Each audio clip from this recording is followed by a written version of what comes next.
When Alexandria Ocasio-Cortez stood before Congress and called Ben Shapiro a fascist propagandist enabling Trump's authoritarianism, she thought she'd won.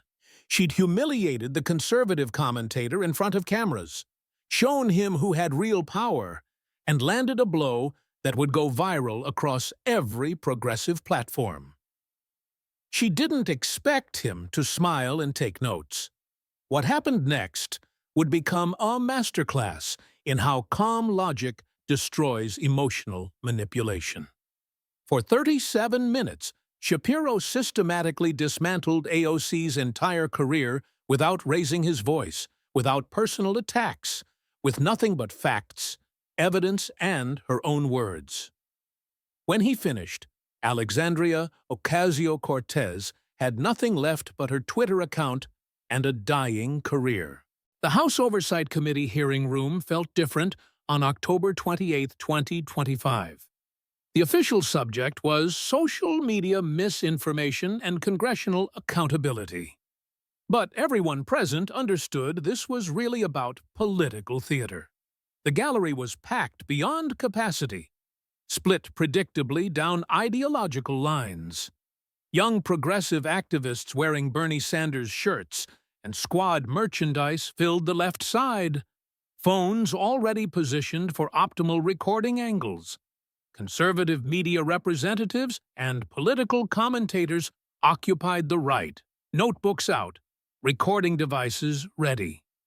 Committee Chairman James Comer of Kentucky surveyed the room with the resigned expression of someone who knew this hearing would generate more heat than light.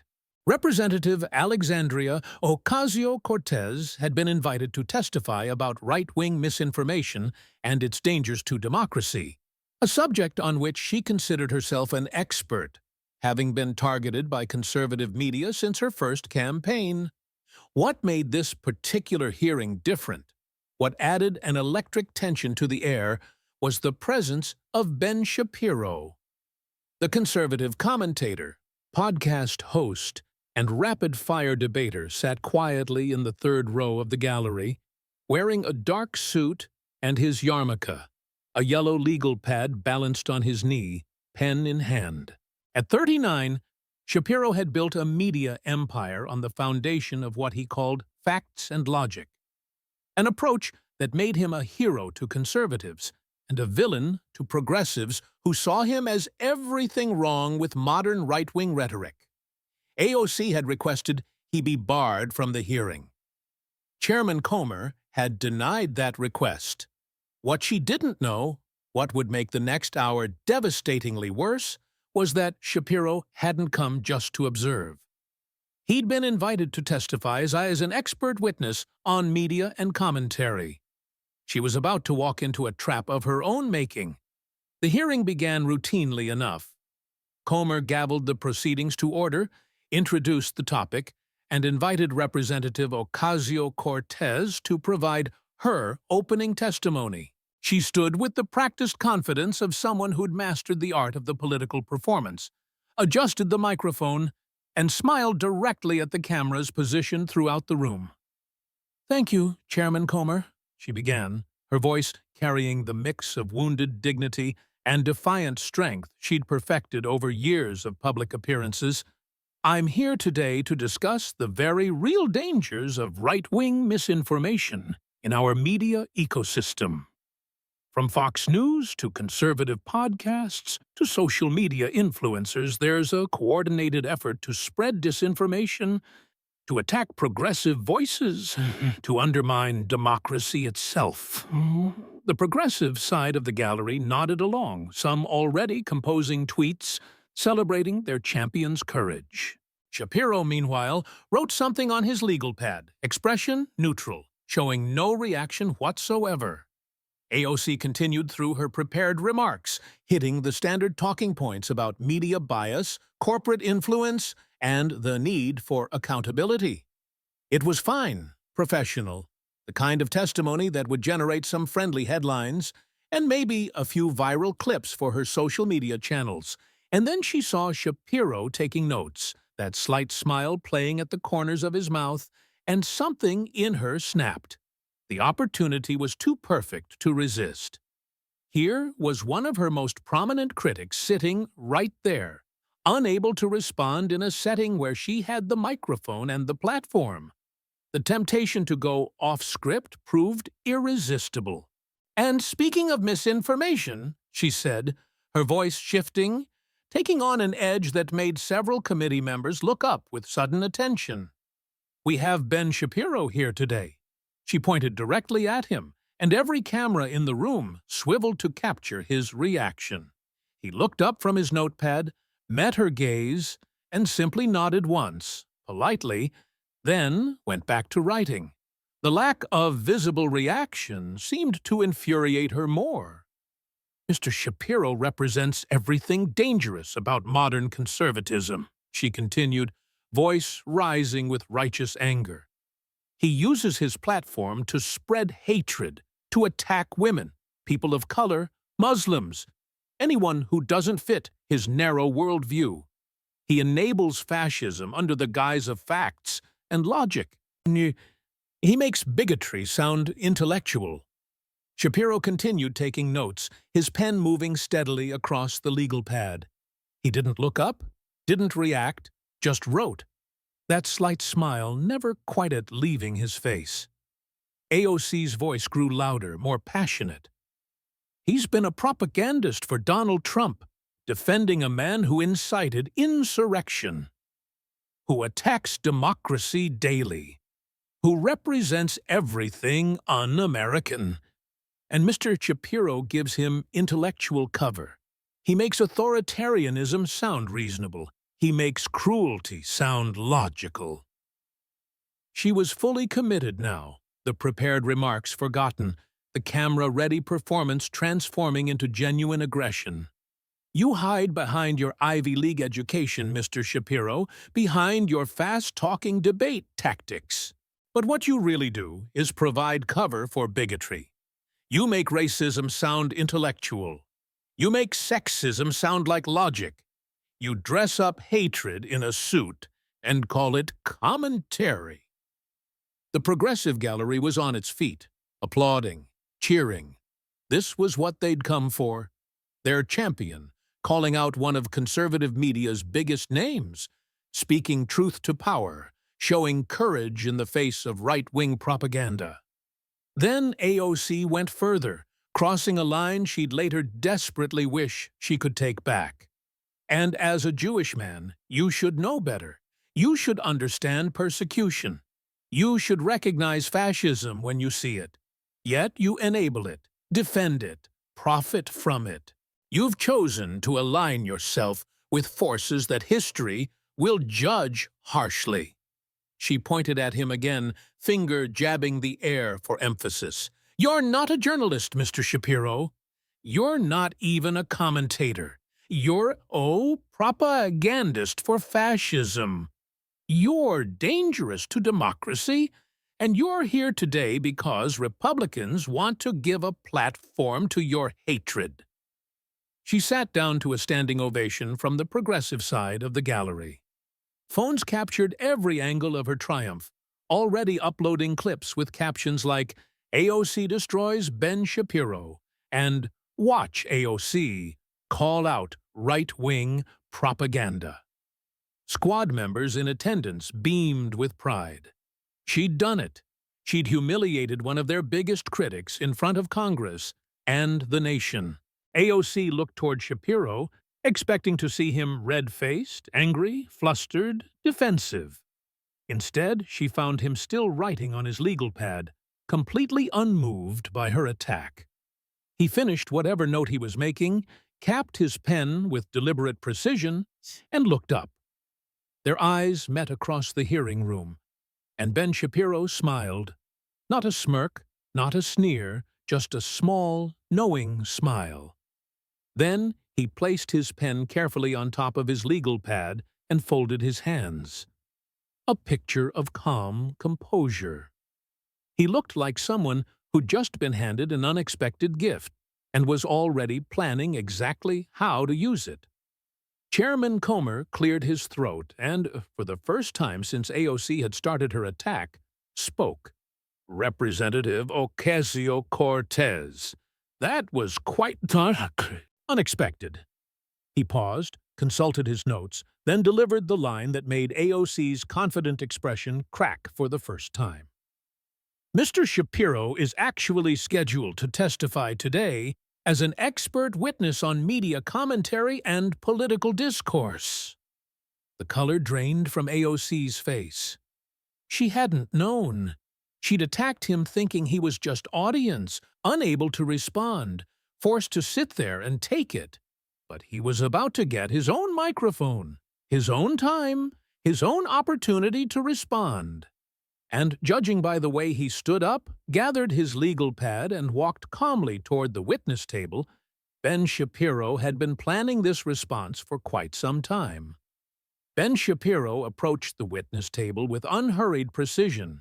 Every movement was deliberate, controlled, the physical manifestation of someone who'd built a career on the foundation of staying calm, while everyone around him lost their composure. He carried a manila folder in addition to his legal pad, and as he sat down and adjusted the microphone, the folder's label became visible to the cameras. Alexandria's Record. AOC sat frozen in her seat, still officially a witness, unable to leave, forced to watch as the man she'd just spent 5 minutes attacking prepared to respond. Her hands gripped the edge of the table, knuckles whitening. The progressive gallery, which had been so jubilant moments before, now sat in uncertain silence, sensing that something had gone wrong with their champion's performance. When Shapiro spoke, his voice carried none of AOC's emotional fury. Instead, it had the rapid-fire precision he was famous for. Words delivered so quickly, they almost blurred together, yet somehow remaining perfectly clear. Each syllable distinct. It was the vocal equivalent of a machine gun, and just as devastating. "Thank you, Chairman Comer," he began, looking not at AOC but at the committee. "Representative Ocasio-Cortez just spent several minutes attacking me personally. She called me a fascist, a propagandist, an enabler of bigotry. She questioned my integrity, my character, even my relationship with my Jewish faith." He stated these facts flatly, without defensiveness, like a lawyer reading charges into the record. "She's entitled to her opinion about me." He paused, adjusted his glasses, then delivered his first strike. "But since Representative Ocasio-Cortez chose to make this personal, since she decided to turn a hearing about media accountability into an attack on my character, I think it's only fair that we examine her record. Because unlike opinions about commentators, facts are not negotiable." Shapiro placed his hand on the manila folder, and that small smile returned. "And facts, as I often say, don't care about your feelings." The conservative side of the gallery laughed appreciatively at the signature line. The progressive side shifted uncomfortably. AOC stared at the folder, trying to figure out what was in it, what he had, what was coming. "Representative Ocasio-Cortez attacks me for being what she calls a Trump propagandist," Shapiro continued, his delivery accelerating. "She claims I enable authoritarianism. She suggests I'm dangerous to democracy. These are serious charges, so let's examine who's actually dangerous. Let's look at her actual record, not her Twitter rhetoric, not her Instagram activism, but her actual impact on real people."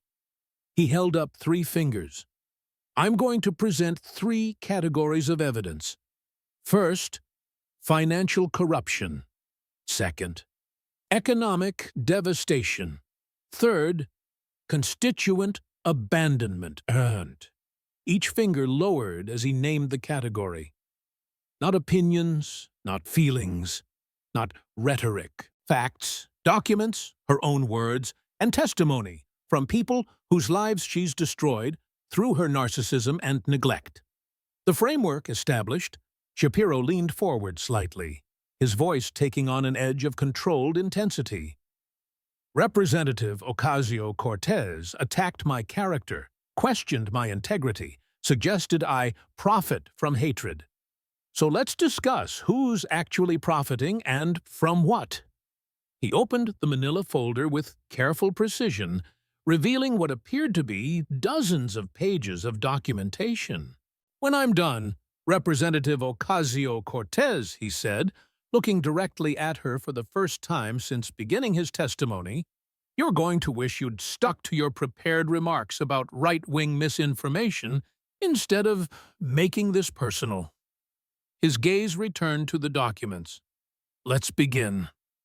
And Alexandria Ocasio-Cortez, sitting at that witness table with nowhere to run and no way to stop what was coming, understood with terrible clarity that she'd made a catastrophic mistake. She'd poked the bear, and the bear was about to maul her with facts. Shapiro pulled the first document from his folder with the precision of a surgeon selecting an instrument. Riley Roberts, he began, and AOC visibly flinched at the name. Representative Ocasio-Cortez's longtime boyfriend, now husband. Let's discuss how she's enriched him using campaign funds donated by people who thought they were supporting democratic socialism. He placed several pages of documents on the table, FEC, filing records clearly visible. Since 2018, Representative Ocasio-Cortez's campaign has paid Mr. Roberts's LLC over $6 million. $6 million? He let that number hang in the air, expand, fill the space. Listed uniformly as marketing consulting services, Shapiro's delivery accelerated into his signature rapid-fire mode. So, let's examine what Mr. Roberts actually produced to justify $6 million in payments. I had my research team conduct a comprehensive search. We looked for websites he built, campaign materials he designed, digital strategies he implemented, social media campaigns he created. Any deliverable product that would justify even a fraction of $6 million. He looked up from the documents directly at AOC. Representative Ocasio-Cortez, can you name one website Riley Roberts built for your campaign? She opened her mouth to answer. Shapiro didn't let her. One campaign advertisement he created?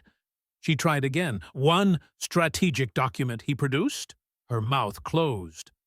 One piece of work product that justifies $6 million in campaign funds?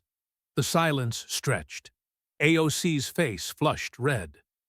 Shapiro waited exactly 5 seconds, long enough for the silence to become damning, not long enough for her to formulate an answer, then continued. We found nothing. 0 websites, 0 advertisements, 0 deliverables. $6 million for undefined consulting that produced no tangible results, no measurable outcomes, no work product of any kind. His voice carried prosecutorial precision.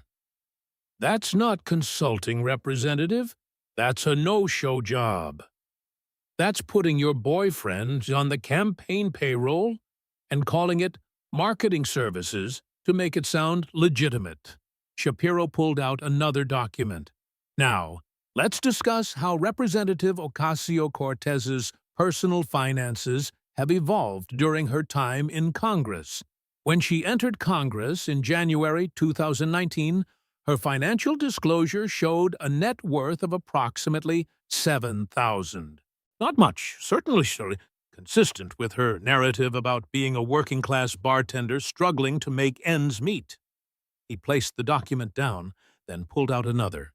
Today, her reported net worth exceeds $2 million. $2 million in 6 years on a congressional salary of $174,000 per year. The math was simple enough that even the Progressive Gallery could do it. The numbers didn't add up through salary alone. Book deals worth 7 figures, Shapiro continued, ticking off items on his fingers with machine gun rapidity. Netflix documentary. Exact payment undisclosed, but estimated at $500,000 or more. Podcast sponsorships. speaking fees ranging up to $50,000 per appearance, all while calling herself a socialist fighting capitalism.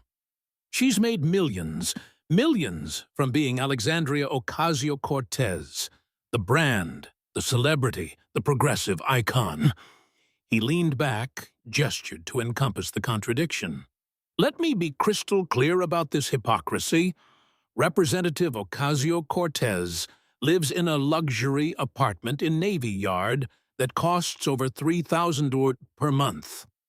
24-hour concierge, rooftop pool, wine bar. She drives a Tesla Model 3, 35 to $5 minimum. She wears designer clothes to every public event. She attended the Met Gala, ticket price $35, in a custom gown with "Tax the Rich" emblazoned on it, while surrounded by millionaires and billionaires.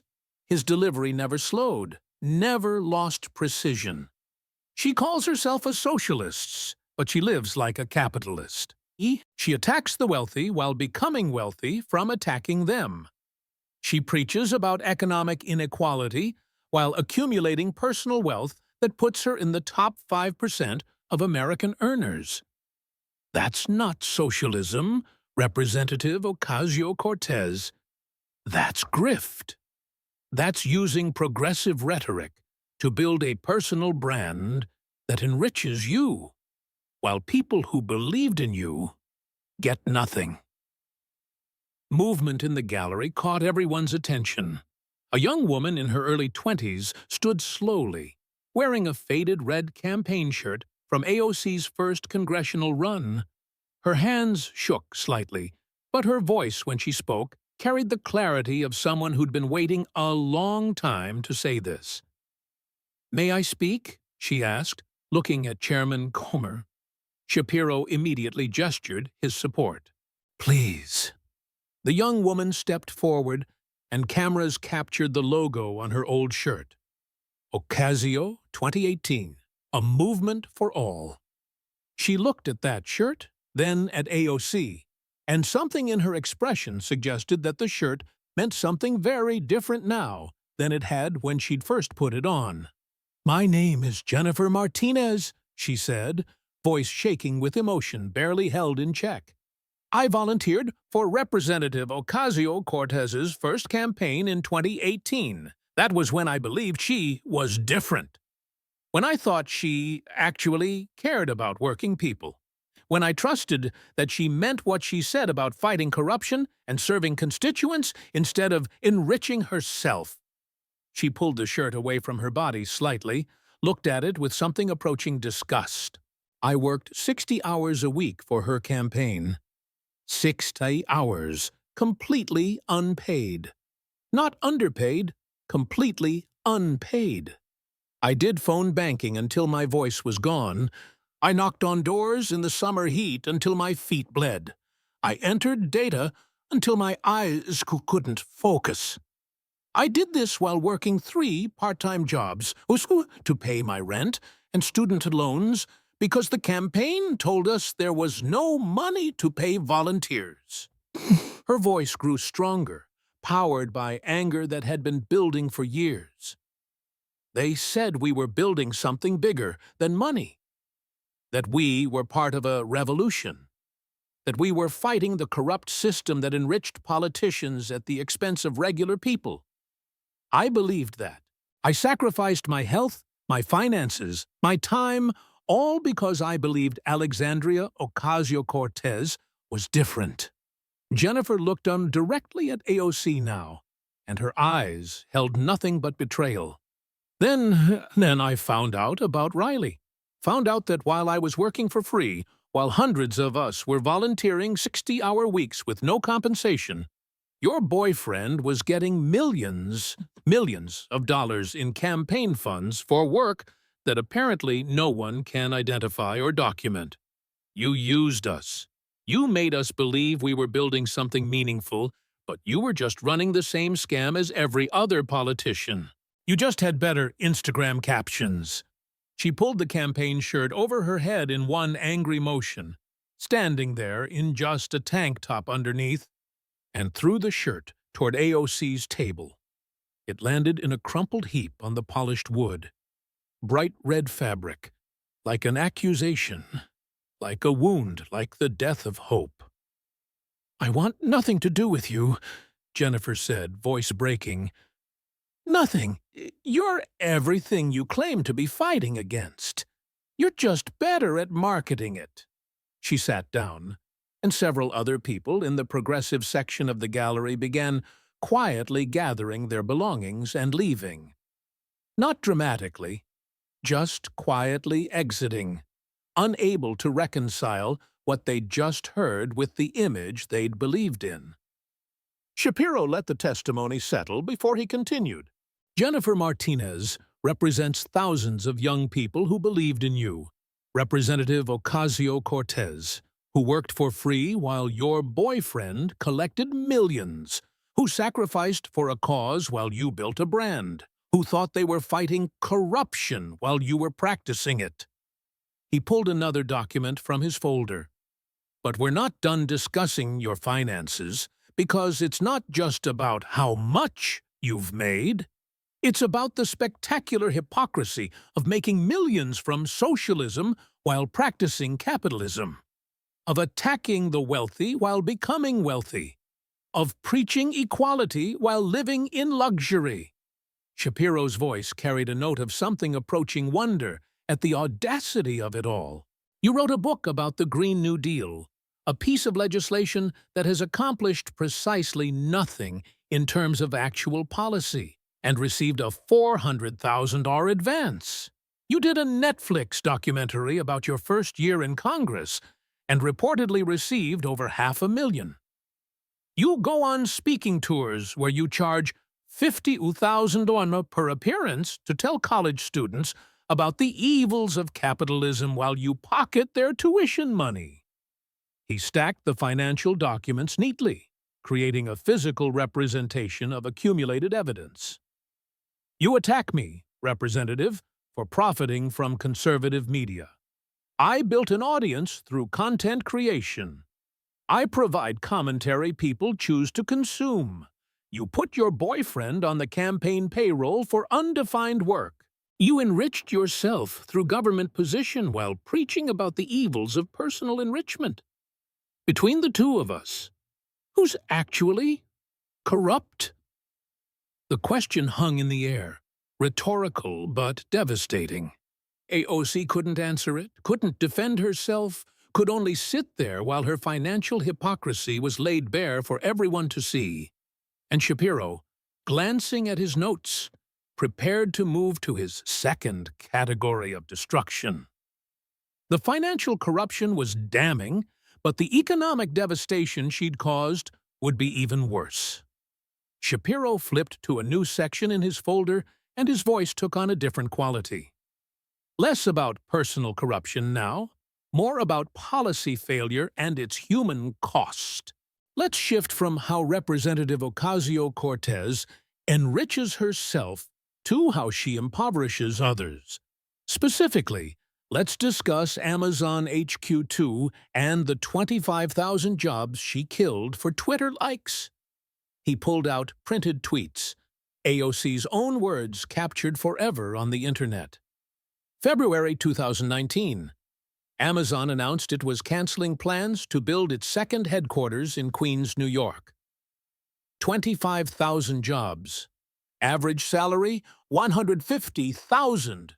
Billions in economic investment. The largest economic development opportunity in New York City's recent history. Shapiro held up the tweets, reading them in a voice that perfectly mimicked AOC's cadence without quite being cruel mockery. Just enough inflection to highlight the absurdity. Anything is possible. Today was the day a group of dedicated, everyday New Yorkers and their neighbors defeated Amazon's corporate greed. That's what you tweeted, Representative. You celebrated. You called it a victory. You said you defeated corporate greed. His voice returned to its normal, rapid-fire delivery. Let's discuss what you actually defeated. 25,000 union jobs. Good-paying working-class jobs with benefits and retirement plans. Construction jobs for the building phase. Service jobs for the operational phase. Small business opportunities for the restaurants and shops that would have served Amazon employees. Tax revenue that would have funded schools and infrastructure. Economic investment that would have transformed Queens. Shapiro placed the tweets down with the other evidence, building his case piece by piece. You killed all of that. Not through careful economic analysis, not through legitimate concerns about community impact, but because it felt good. Because opposing Amazon made you look revolutionary. Because attacking a major corporation played well with your base and got you media attention. He pulled out news articles documenting the aftermath. What happened to your district after Amazon left? Unemployment increased, business investment decreased, young professionals who would have moved to the area went elsewhere. The tax revenue that would have funded community programs never materialized. Queens went from being the site of one of the biggest economic development projects in the country to being a cautionary tale about what happens when politicians prioritize performance over results. A man in his 30s stood in the gallery wearing a union jacket with Local 3 IBEW DW emblazoned on the back. He was built like someone who worked with his hands, shoulders broad, posture straight, working class through and through. Shapiro gestured toward him. "Sir, would you like to speak?" The man stepped forward, and when he spoke, his voice carried a thick Queen's accent. The real deal, not the version AOC sometimes affected for authenticity. "My name is Marcus Thompson. I'm a union electrician with Local 3. I've lived in the Bronx and Queens my whole life. I'm exactly the kind of working-class person Representative Ocasio-Cortez claims to represent." He pulled papers from his jacket pocket, unfolded them carefully. "These are my applications for the Amazon HQ2 construction project. I applied to work on the electrical systems. The project would have employed hundreds of union electricians like me for years. Good pay, union benefits, steady work, close to home. It would have changed my life and the lives of my neighbors." Marcus's voice grew harder, anger bleeding through the working-class dignity. "Then Congresswoman Ocasio-Cortez killed it. Celebrated, killing it on Twitter, while I lost the opportunity to work in my own neighborhood. While thousands of other union workers lost opportunities. While our community lost billions in investment and tens of thousands of jobs." He held up the applications, now useless pieces of paper. "I have 2 kids. My daughter just started college. That Amazon job would have meant better pay, benefits, the ability to help her avoid crushing student debt. Instead, I'm working in Jersey City now. 2-hour commute each way. 4 hours a day on trains and buses because there's no good work left in my own district." Marcus pointed at AOC, and his voice rose with the anger of someone who had been betrayed by someone who claimed to represent him. "You didn't kill Amazon for us. You didn't do it to protect working people. You killed it for your image, for squad clout, for progressive street cred, for Twitter likes and Instagram followers. You destroyed 25,000 families' economic futures so you could feel revolutionary." He crumpled the applications in his fist. "I'm working class. Real working class, not the Instagram version. And you failed us. You made our lives harder, so yours could get easier. You sacrificed our opportunities for your celebrity." Marcus sat down heavily, and the gallery, even the progressive side that remained, sat in stunned silence. This wasn't a Republican attacking AOC. This wasn't a conservative commentator. This was a union electrician from Queens, the exact demographic she claimed to champion, telling her she'd betrayed him. Shapiro let the testimony settle before continuing. Marcus Thompson represents the real cost of Representative Ocasio-Cortez's performance activism, real jobs lost, real families damaged, real economic opportunity destroyed, all so she could have a viral moment opposing a major corporation. He pulled out more documents, and his voice took on a note of something approaching incredulity. But it gets worse, because Representative Ocasio-Cortez didn't just kill jobs in her district. She got rich from the policy that created no jobs. Let me introduce you to the Green New Deal, a piece of legislation that has accomplished precisely nothing except enriching Alexandria Ocasio-Cortez. Shapiro flipped through pages rapidly. The Green New Deal, introduced February 2019, promised millions of green jobs, economic transformation, climate salvation, the most ambitious environmental legislation in American history. That's how she sold it. That's how she marketed it to her constituents and to America. He looked up, and his voice dripped with disdain. Jobs created in her district by the Green New Deal. 0. Legislation passed. 0. Climate impact? 0. But here's what did happen. Representative Ocasio-Cortez wrote a book about the Green New Deal, $430,000 advance, did a speaking tour, $50,000 per appearance, became the face of climate activism, generating millions in personal income. Shapiro stacked the documents, each page another example of profiting from failure. The Green New Deal enriched exactly one person, Alexandria Ocasio-Cortez. It created exactly one job, hers, as a celebrity progressive commentator who makes millions talking about policies that never materialize. She got rich from climate activism, while her constituents got forgetting. That's the real Green New Deal. Enrich Alexandria. Impoverish everyone else. He paused, adjusted his glasses, and delivered his transition to the final section with surgical precision.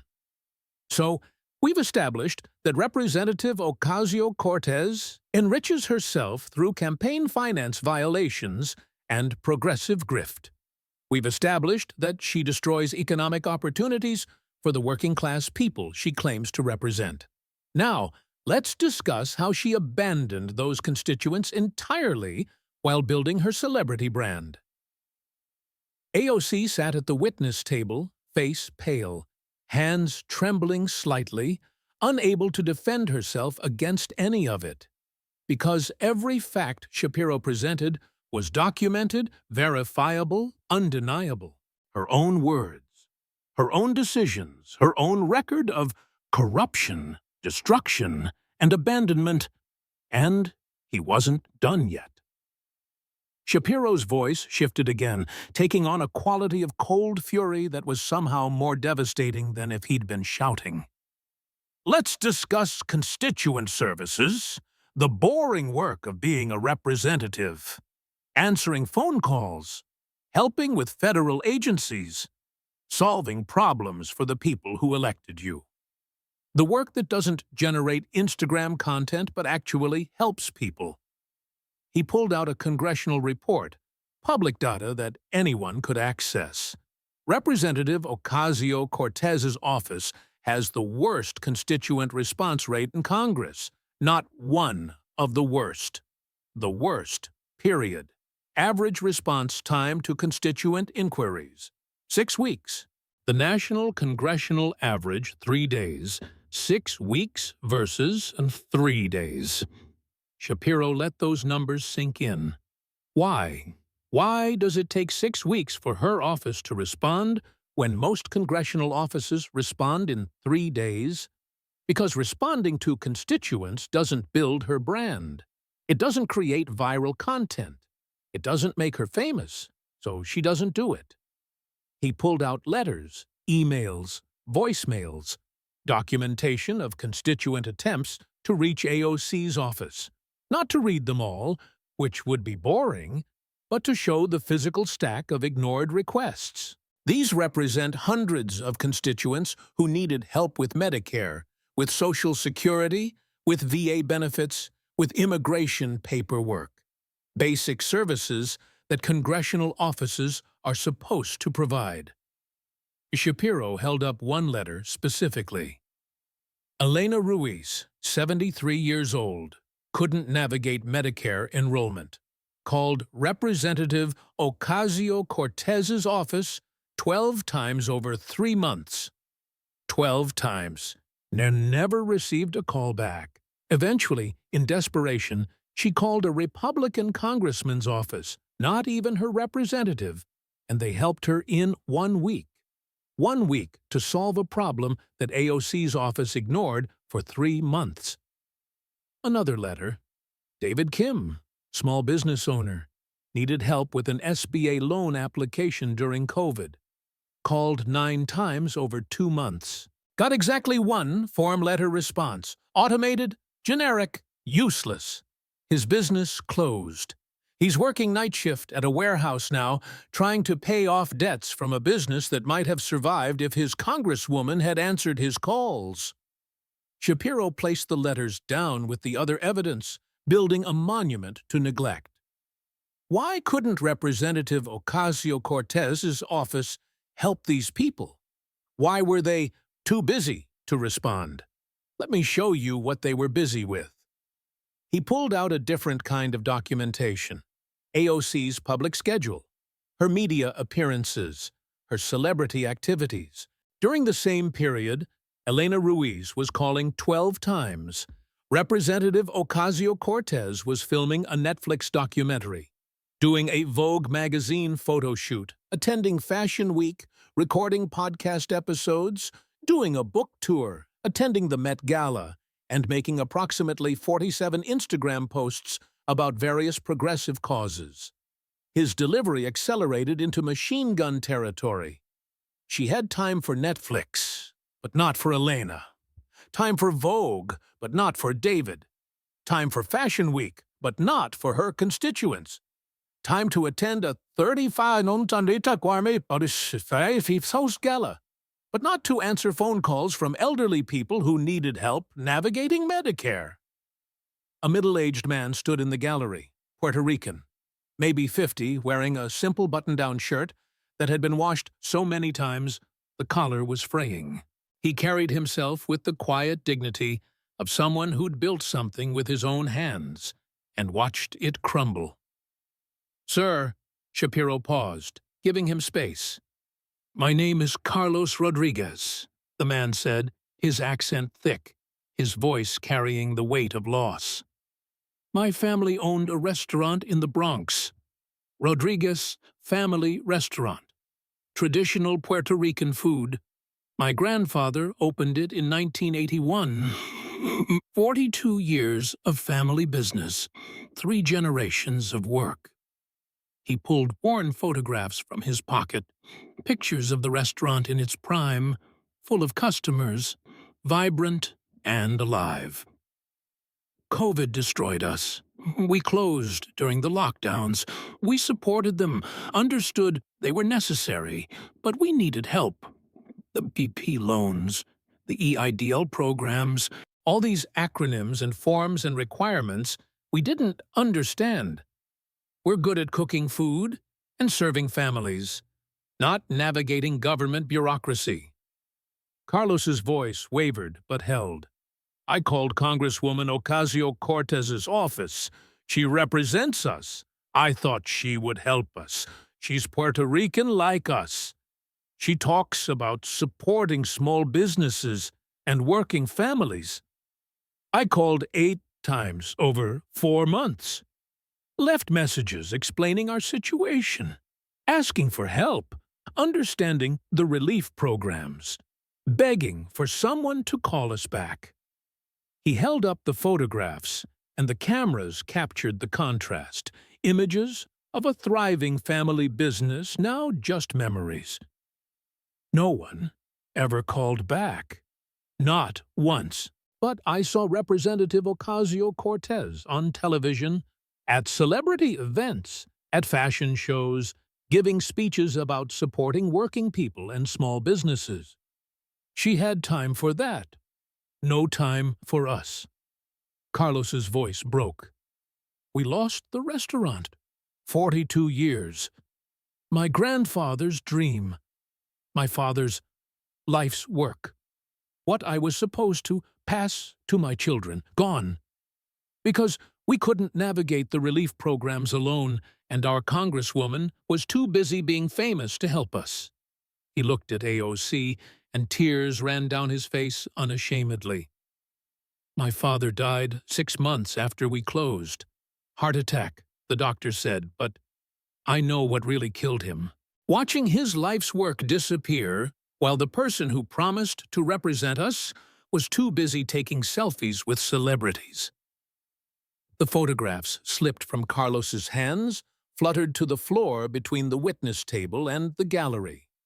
Images of a family restaurant, a community gathering place, a Puerto Rican success story, now just closed memories because a congresswoman couldn't be bothered to return phone calls. Shapiro didn't pick up the photographs. Let them lie there as evidence, as accusation, as the human cost of celebrity over service. He gave Carlos Rodriguez's testimony the silence it deserved before continuing. Carlos Rodriguez represents hundreds of small business owners in Representative Ocasio-Cortez's district who lost everything during COVID, not because there wasn't help available, but because they couldn't navigate the complex federal programs alone, and their congresswoman's office wouldn't help them. She was too busy building her brand to do her job. He pulled out crime statistics, but immediately pivoted to stories rather than numbers. Let's discuss safety. Representative Ocasio-Cortez supported the Defund the Police movement proudly, vocally, repeatedly.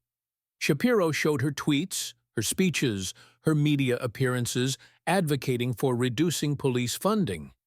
Here's what happened in her district after police funding was cut and officers left the force in record numbers. Mrs. Chen's corner store, been there 30 years, robbed 3 times in 6 months. Police response time used to be 8 minutes, now it's 45 minutes. She's thinking about closing, leaving the community without one of its few remaining small businesses. Another story. The subway station at Jackson Heights. 4 violent assaults in 3 months. Constituents afraid to commute.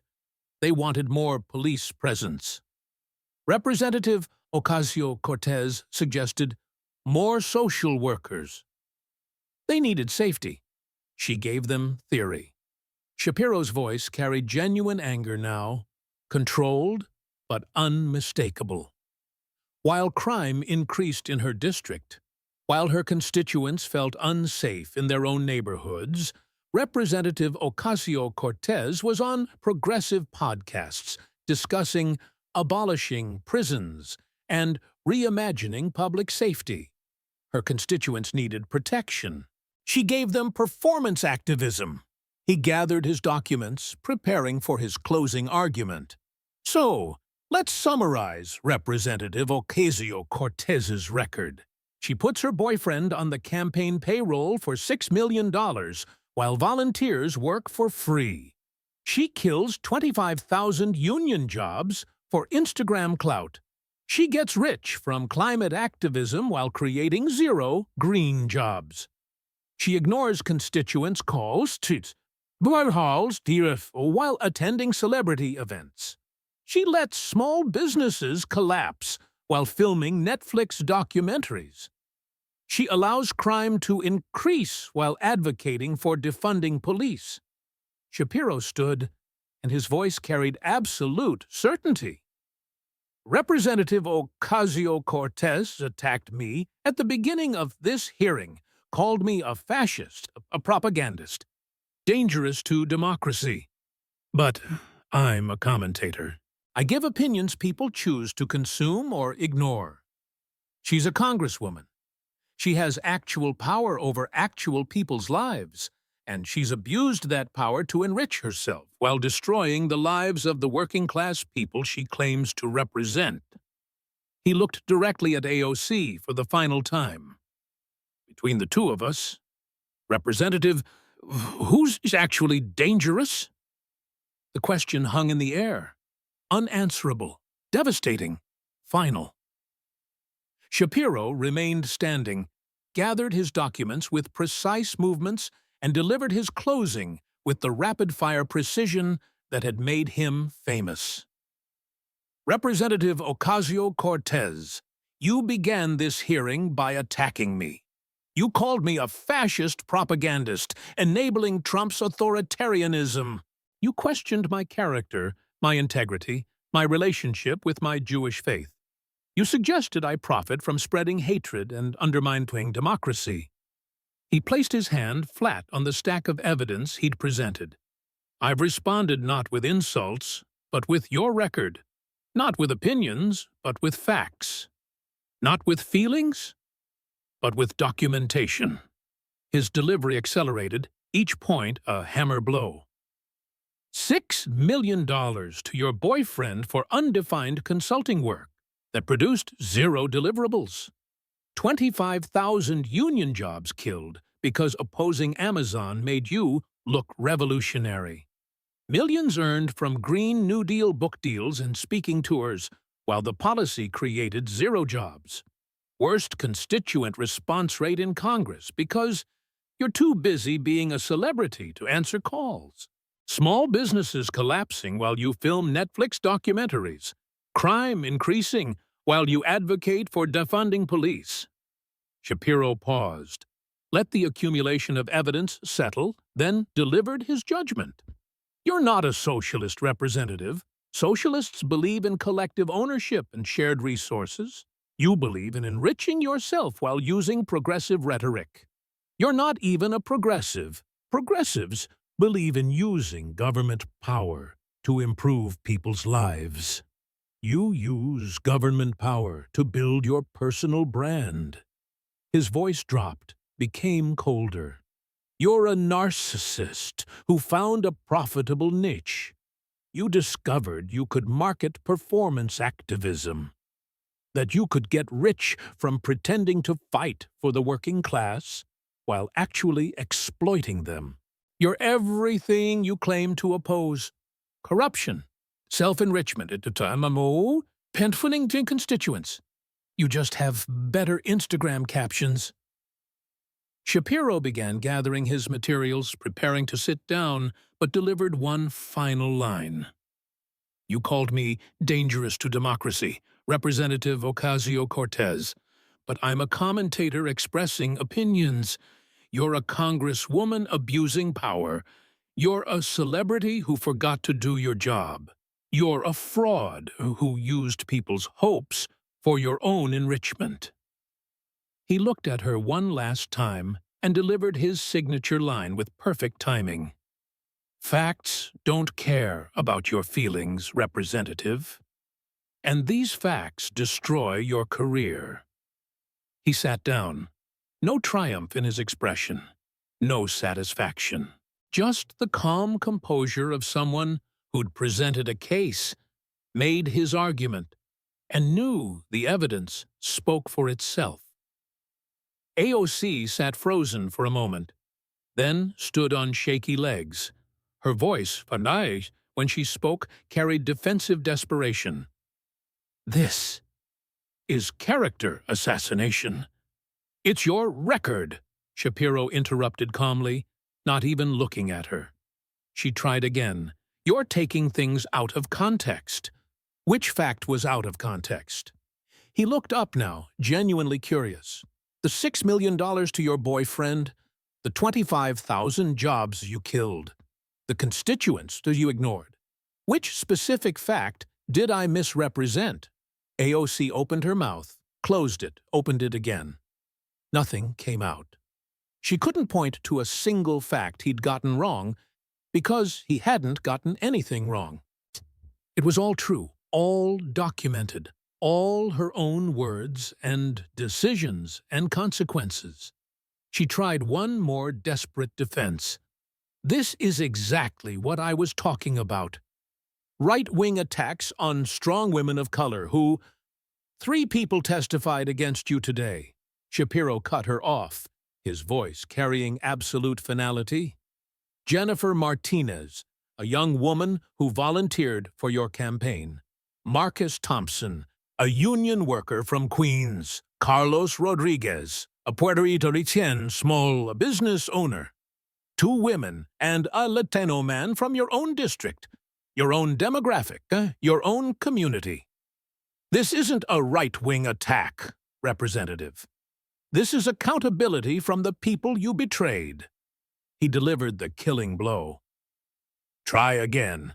AOC sat down, defeated. No defense had worked. Every attack had been parried. Every excuse had been dismantled. She was exposed, destroyed, finished, not by partisan attacks, but by her own record laid bare for everyone to see. Chairman Comer, looking like he wished he was anywhere else, gavelled the hearing to a close. This hearing is adjourned. The gallery emptied quickly. The progressive supporters who remained fled, unable to defend what they'd witnessed, unwilling to be associated with AOC's collapse. Conservative media rushed out to file stories. Cameras captured AOC sitting alone at the witness table, physically unable to move, emotionally unable to process what had just happened. Her phone on the table began buzzing, once, twice, then continuously. A relentless vibration of incoming notifications. She glanced at the screen and immediately looked away, unable to face what she was seeing. Twitter was exploding. #FactsDon'tCare was trending worldwide. The video of Shapiro's systematic destruction had already been clipped, edited, uploaded, and was going mega viral. Within an hour, it would have 10 million views. By the end of the day, 50 million. The clip of AOC trying to claim character assassination and Shapiro calmly responding, "It's your record," would become one of the most shared political moments of the year. Even friendly media couldn't defend her. MSNBC's Chiron read, Ocasio-Cortez faces tough questioning on record. CNN played the exchange on loop with commentary about accountability questions for progressive representatives. The narrative had flipped so completely and so quickly that even her usual defenders were scrambling to distance themselves. By evening, squad members were issuing carefully worded statements, not supporting her, not condemning her, just vague platitudes about everyone being accountable for their record, and the importance of constituent services. The message was clear. She was on her own. By the next morning, Democratic Party leadership was having quiet conversations about potential ethics investigations, about campaign finance violations, about whether AOC had become more liability than asset. By the end of the week, a primary challenger had emerged. Maria Santos, a community organizer who'd lived in the Bronx her entire life, announced she was running with a simple message. Your representative should answer your calls and help you, not build a celebrity brand while you suffer. Early polling showed Santos leading by 18 points. Alexandria Ocasio-Cortez had attacked Ben Shapiro, thinking she'd humiliate him, destroy him, show the world who had real power. Instead, she'd given him a platform to systematically dismantle her entire career using nothing but facts, evidence, and her own words. She'd tried to fight logic with emotion, tried to counter facts with feelings, tried to defend corruption with accusations of partisanship, and she'd learned the hard way what millions of people already knew. Facts don't care about your feelings. January 2026. The Democratic primary in New York's 14th district was still months away. but the outcome already felt inevitable. Maria Santos led Alexandria Ocasio-Cortez in every poll, usually by double digits. The squad's most famous member was heading toward a humiliating defeat, and everyone knew it. AOC still maintained her social media presence, still posted about progressive causes, still tried to project the image of a congresswoman fighting for the people. But the engagement numbers told a different story. Followers declining, likes decreasing, comments sections filled with variations of, "Remember when Shapiro destroyed you?" The speaking invitations had dried up. The media appearances became less frequent. The celebrity friends stopped calling. The progressive organizations that had once celebrated her now kept their distance, recognizing that AOC had become toxic to associate with. She'd tried to mount a defense in the weeks after the hearing, claimed she was being targeted for being a strong woman of color, insisted Shapiro had taken things out of context, argued that the attacks were politically motivated. None of it worked, because Shapiro hadn't attacked her. He'd simply presented her record, and that record was indefensible. Ben Shapiro, for his part, returned to his regular work. The Daily Wire, his podcast, his commentary, business as usual. The clip of him destroying AOC became one of the most watched political videos of the year. Used in countless compilations, referenced endlessly, his "Facts don't care about your feelings" line renewed as a meme and a cultural touchstone. When asked about it in interviews, Shapiro was characteristically direct. Representative Ocasio-Cortez attacked me personally. I responded with her record. That's not an attack. That's accountability. She and her digitier outworked herself while claiming to fight for working people.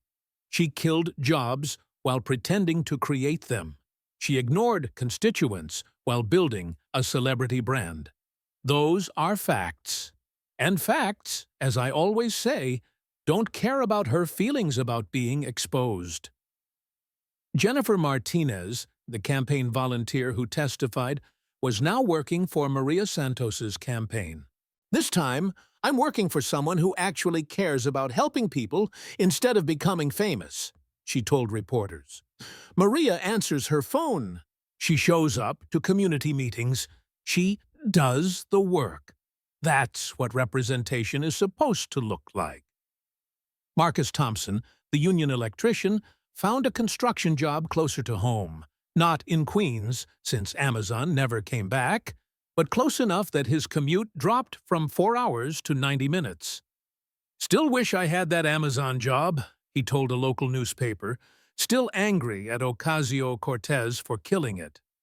"But at least now we might get a representative who actually represents us instead of using us as content for their Instagram." Carlos Rodriguez had given up on reopening his restaurant. The dream of passing his grandfather's legacy to his children died with the business. He started a food truck instead.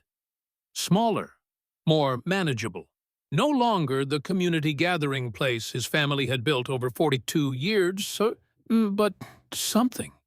"I serve the same recipes my grandfather created," he said quietly. "People tell me they miss the restaurant. I tell them to remember that when they vote. Remember who helped them and who abandoned them." The lesson was clear, written in the wreckage of a political career that had seemed unstoppable just months before. Performance activism eventually meets accountability. Celebrity eventually faces consequences. And when someone who's built their brand on fighting corruption gets exposed as corrupt themselves, the fall is swift and final. Alexandria. Ocasio-Cortez had wanted to be remembered as a revolutionary, a voice for the voiceless, a champion of the working class. Instead, she'd be remembered as the congresswoman who attacked Ben Shapiro, and got destroyed by her own record, who enriched herself while preaching socialism, who killed jobs while building her brand, who ignored constituents while becoming a celebrity. She'd be remembered as the politician who tried to fight facts with feelings and learned that facts always win. In the end, Ben Shapiro had taught America a lesson it already knew, but sometimes forgot. Stay calm. Present evidence. Let the facts speak. Don't get emotional when someone attacks you personally. Just respond with their record. Logic beats hysteria. Facts beat feelings. Calm destroys chaos. And sometimes the best revenge against someone who attacks you is simply telling the truth about them. Alexandria. Ocasio-Cortez attacked first. Ben Shapiro responded with facts. She lost. He won. Because in the end, always, inevitably, facts don't care about your feelings, and no amount of progressive rhetoric, no volume of social media followers, no quantity of celebrity status can protect you when someone calmly, precisely, systematically presents the truth about who you are and what you've done. The squad's most famous member learned that lesson in the most public, most humiliating way possible. And America watched, remembered, and understood. Truth matters. Facts matter. Records matter. Performance is temporary. Reality is permanent. And eventually, always, the receipts come due.